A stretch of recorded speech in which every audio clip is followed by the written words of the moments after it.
I am Jawal, and I have been reading Coraline by Neil Gaiman. Quick, short story about how this book came to be. I tell everybody this because it's such a funny thing on how trusting the editor was for Neil. He and his editor were talking about how they were going back and forth on whether it was too scary to be a children's book or not, and he told her to read it to her children and see if they thought it was too scary. She comes back and says no, they loved it, they couldn't get enough of it. So then they decided to publish it as a children's book. Years later down the road, he talked to one or both of her children as adults, and they came out saying to him, no, we were terrified. It was terrifying, but we didn't want her to know we were scared, and we wanted to know what happened at the end of the story, so we didn't say anything.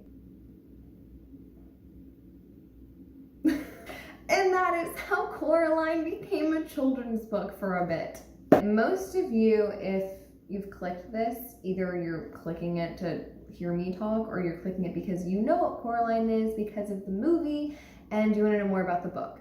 Now there are a lot, obviously it's based off of the book, so there's a lot of similarities, but there are some differences. Like the boy YB is not in it. So the little boy that Coraline meets in the movie is not in the book. Certain quests or a few things that happen in the movie happen a bit faster paced in the book. I think because of how short it is, they kind of had to make it a little bit wider in like longer in length for the movie, but it seemed like it took a little bit longer for Coraline to realize what was happening in the movie than it did in the book, in my opinion. But it's been a while since I've seen the movie. So obviously in a movie you're gonna get more visual out of it, but there are some like little, Jesus Christ, some really creepy artwork in this book talking about and describing what Coraline's seeing. So like here's the hand. You can see as like a little kid why this would be scary, but it's not going to be the exact same thing as the movie if you're coming into this reading this. So Coraline is an 11-year-old girl. She's moving from Pontiac, Michigan to Ashland, Oregon, which I just came from Oregon.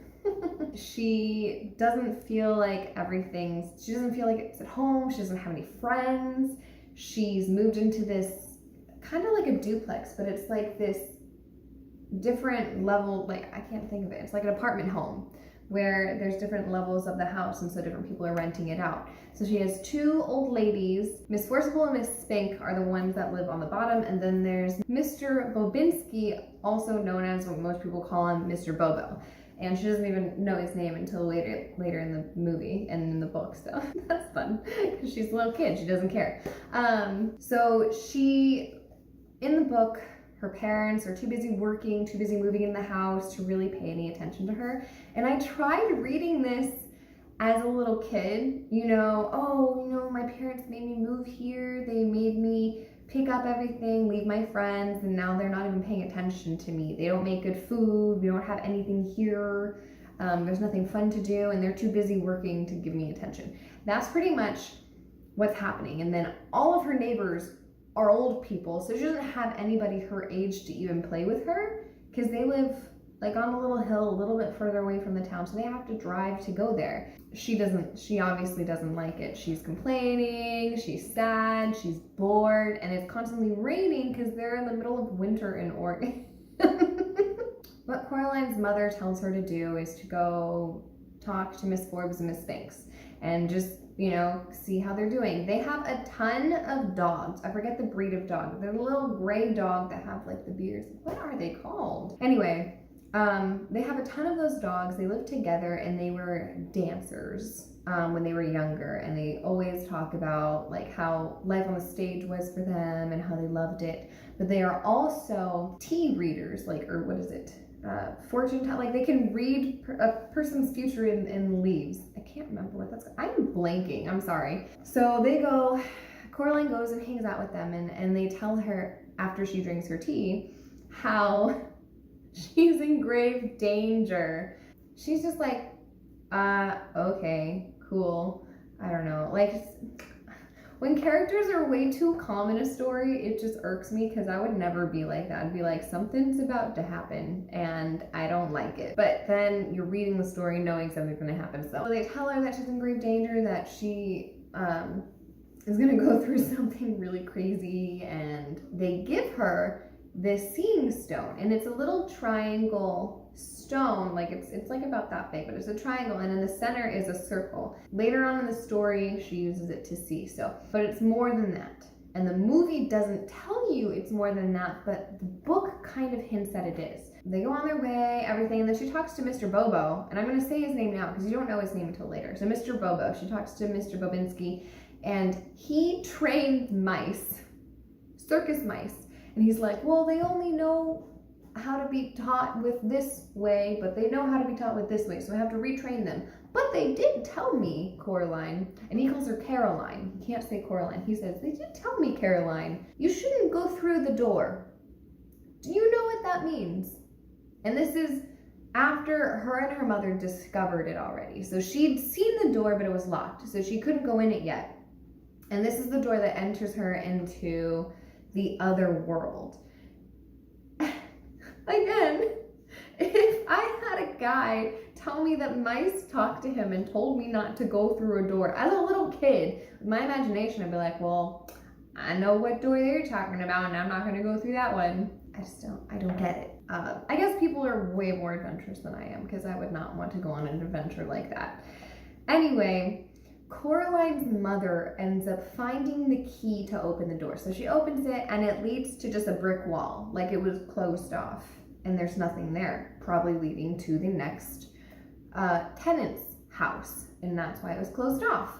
And Coraline's like, aren't you gonna lock it again? And the mom's like, no, why would I lock it? It doesn't lead to anything. It does. Another point, in the movie, the door was in her room. In the book, it's in her mother's art room. So when she's sleeping that night, she hears a door open. So she goes and looks for it, and she finds that door, the little door. And it's only like about, I can't imagine it, like it's like child size. Like only a child really can fit in it.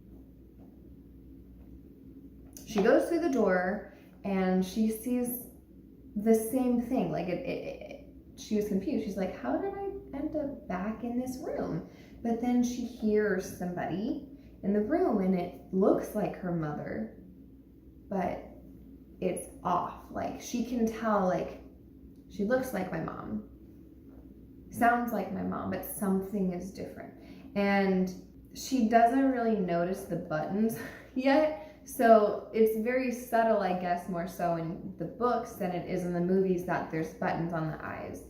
And Coraline's like in awe of the world that the other mother has created, also known as the Beldam, but not until later. And the cat's usually the one who talks about her that way. Oh yeah, the cat. So she goes in this world, experiences this life in the other world, and how everyone's the way she wants them to be, basically. Her dad makes this amazing meal. The neighbors are actually fun and entertaining to be around. The world is colorful, bright, there's no rain, it's just fun. And Coraline kind of notices something is off. And the reason she can tell something is off is because she's wearing seeing stone. The seeing stone isn't just something that you can tell whether something's real or not in this world, or what you're looking for. This stone is like magic. And it prevented her from being like put under this spell by the Beldam, whose goal is basically to like entrap you into this world and make it so you want to stay. And the minute you say you want to stay, then she has you sew buttons on your eyes and takes your soul. And yes, adults thought this was a great children's book. So what ended up happening was Coraline said no. The other mother's like, we'll see you tomorrow, like it's fine, whatever. And in the movie, it took her like 2 times to go through. So she went through, and then she came back, went to bed, and then went back in, and then they asked her to do that. In the book, it was only 1 time, and she was trying to like make her want to stay. So I noticed that as well. Once she said she didn't want to be there, then the other mother was kind of like, okay, like, you'll change your mind and everything. She wakes up, she can't find her mom and dad. She learns that the other mother took her. Like, in short, like, this is what happens. And then she's like, if you want your other mother back, or if you want your parents back, then you have to stay with me. And then Coraline talks to the 3 ghosts that have already, like the 3 little kids that have already been trapped in this other world, tell her that it's a trap. Like, you won't be able to leave, your parents may not be able to leave, even if she says they can. And this cat, I don't even remember the cat's name. I don't think the cat has a name.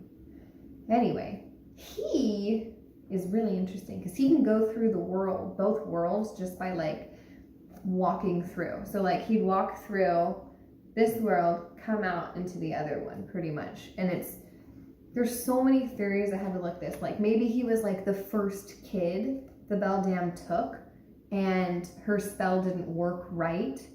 So he's trapped, but he's free to do what he wants, but he goes back into that world. I don't know. Anyway, he helps Coraline a lot in this story. And one of the ways is for her to do these 3 trials, which is like a typical thing that people do. Gosh, okay, but I actually really like this one. So she had Coraline do 3 trials, and if she won all 3, then she could get her mom home and the kids, and it was the 3 souls of the children. So she grabbed all 3 souls, and the souls were also free. So she was freeing the kids from the world as well as her parents if she won this game.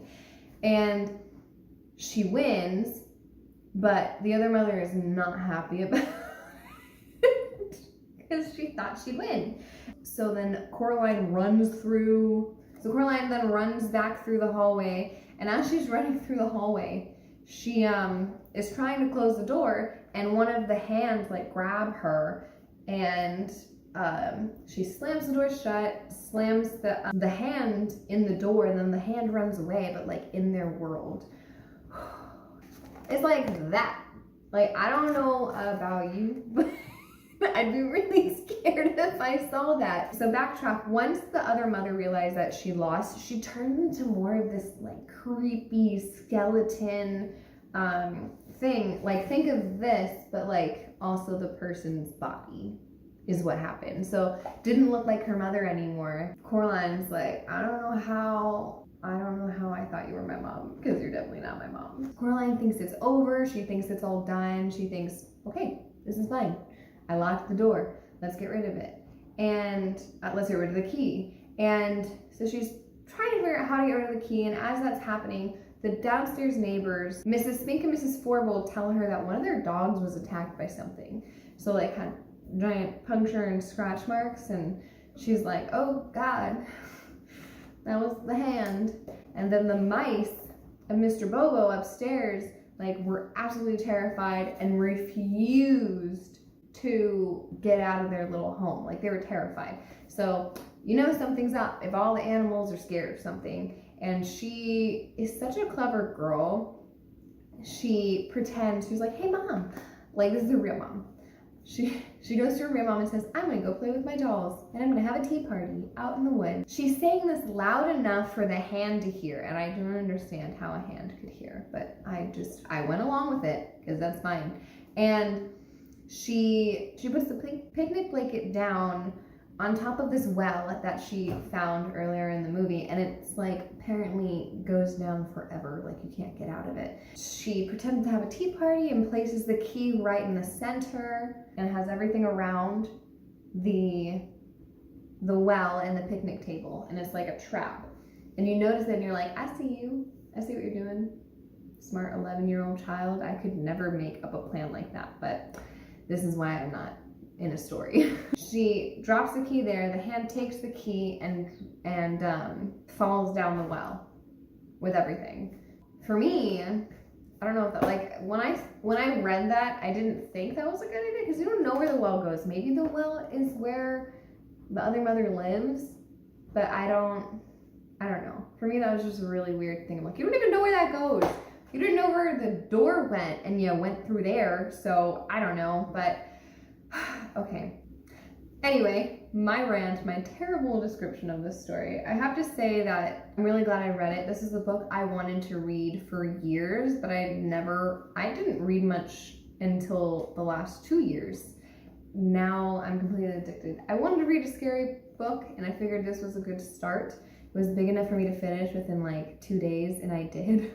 Yeah, I recommend it for like a great Halloween time of year. Like if between like September and November, this is a great story because it's really scary, kind of perfect story to read when it's really starting. It's raining outside. Sorry, I got really excited because it's raining. Anyway, this is a great story to read for like the scary time of year if you're into that. The description is set in a tone where like a little kid says it because it's in Coraline's point of view. If anyone's read Lord of the Flies, I could not read that because the way that the kids talked, and they talked like little kids, and then you're wanting to correct them grammatically on what they're saying. This did a way better job of like getting it in a kid's perspective, but writing it to where it's grammatically correct, descriptive enough for you to follow for being an 11-year-old kid talking to you and telling you what's happening. I loved it. It was creepy. I do not recommend it for anyone under like 13 because it could be a little more terrifying. But it was good. I enjoyed it. I know he's written other books and I know they're all a bit eerie like this. You will probably go on a little bit of a tangent trying to figure out who the beldam was, who the cat was, how this other world came to be. And there's some really great videos out there. I know this one guy, I'll try to find him and link him or something like that, but I can't. There's this one guy and the way he talks about the story, he goes into it with the book and the movie, and he's like reread this so many times and then rewatched the movie so many times, and he goes into like all the different theories of what this place is and what the beldam could be and how she became who she is, because she wants love. She wants to be loved, but the way that she wants love is by forcing you to stay, which is not love at all. Yeah, see, I'm rambling again. Anyway, just read the book. It's really good. I hope you guys like my rant video again about a book and my terrible description on it. Thank you for watching. I'm gonna go run in the rain now.